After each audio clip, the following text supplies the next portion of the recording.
Good morning students. आज हम electoral politics से रिलेटेड नेक्स्ट टॉपिक की स्टडी करेंगे, नॉमिनेशन ऑफ कैंडिडेट्स। कि कैंडिडेट अपना जो नाम है वो नॉमिनेट करते हैं।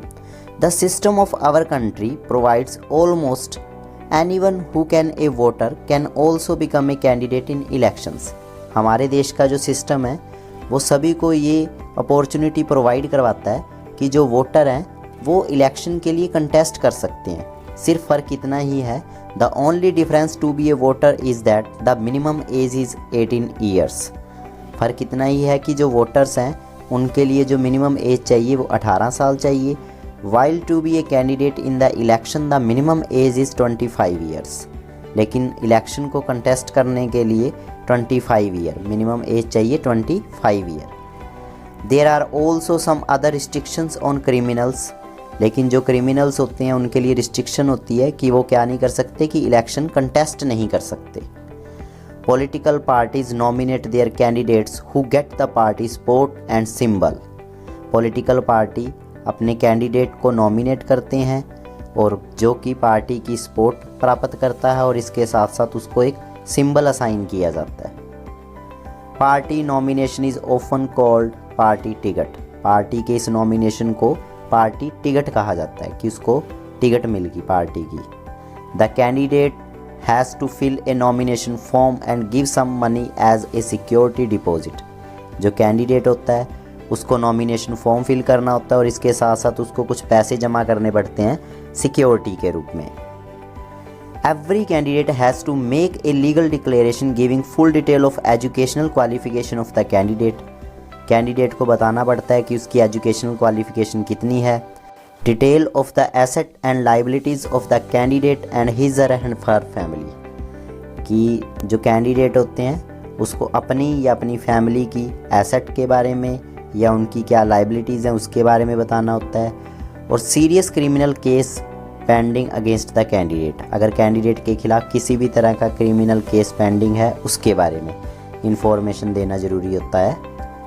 नेक्स्ट है educational qualification for the candidates. Candidate जो कि इलेक्शन के लिए कंटेस्ट करता है उसके लिए एजुकेशन क्वालिफिकेशन क्या होनी चाहिए। There is a no educational qualification for the candidate for being an MP और एन एमएलए। एमपी और एमएलए बनने के लिए किसी भी तरह की उन्हें एजुकेशनल क्वालिफिकेशन की ज़रूरत नहीं है। The relevant qualification for the candidates is the ability to understand people concern and problems.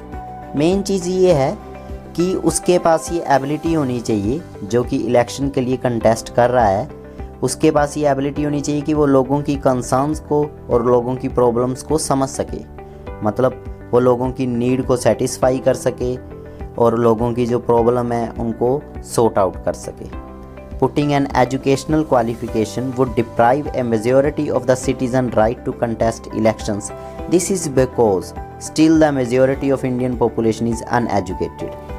हमारे देश की ज़्यादातर पॉपुलेशन अनएजुकेटेड है, इसलिए एजुकेशनल क्वालिफिकेशन की कोई ज़रूरत नहीं रखी गई, ताकि जो भी अगर इलेक्शन के लिए कंटेस्ट करना चाहता है तो उस सिटीज़न के पास राइट हो कि वो इलेक्शन के लिए कंटेस्ट कर सके। लेकिन मेन चीज़ ये है कि उसके पास ये एबिलिटी होनी चाहिए कि लोगों की प्रॉब्लम को वो समझ सके।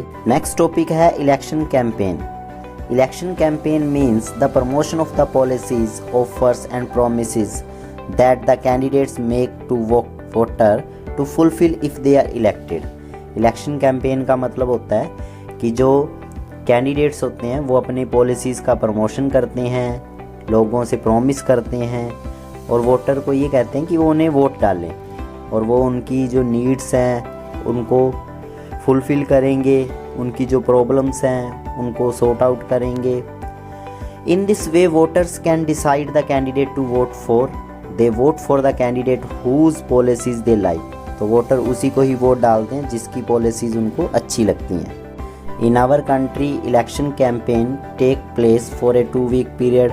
जो इलेक्शन कैंपेन होता है वो लगभग 2 वीक तक चलता है हमारे देश में। During this period the candidates contact their political leaders, election meetings and political parties mobilise their supporters.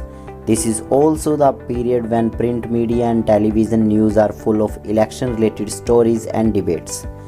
इस टाइम पे कैंडिडेट्स अपने जो पॉलिटिकल लीडर्स होते हैं उनके साथ कांटेक्ट करते हैं, इलेक्शन मीटिंग, और साथ में जो सपोर्टर हैं उनकी हेल्प लेते हैं। और इसके साथ साथ इस टाइम के दौरान जब इलेक्शन हो रहे होते हैं या इलेक्शन होने से पहले प्रिंट मीडिया और टेलीविज़न पे आप क्या देख सकते हो, न्यूज़ देख सकते हो, अलग अलग तरह की डिबेट्स देख सकते हो जो कि इलेक्शन से रिलेटेड होती हैं। तो इसमें हमने आज एक तो नॉमिनेशन ऑफ कैंडिडेट्स के बारे में पढ़ा, और इसके साथ साथ जो कैंडिडेट है उसके लिए एजुकेशनल क्वालिफ़िकेशन कितनी होनी चाहिए, और इलेक्शन कैंपेन के बारे में।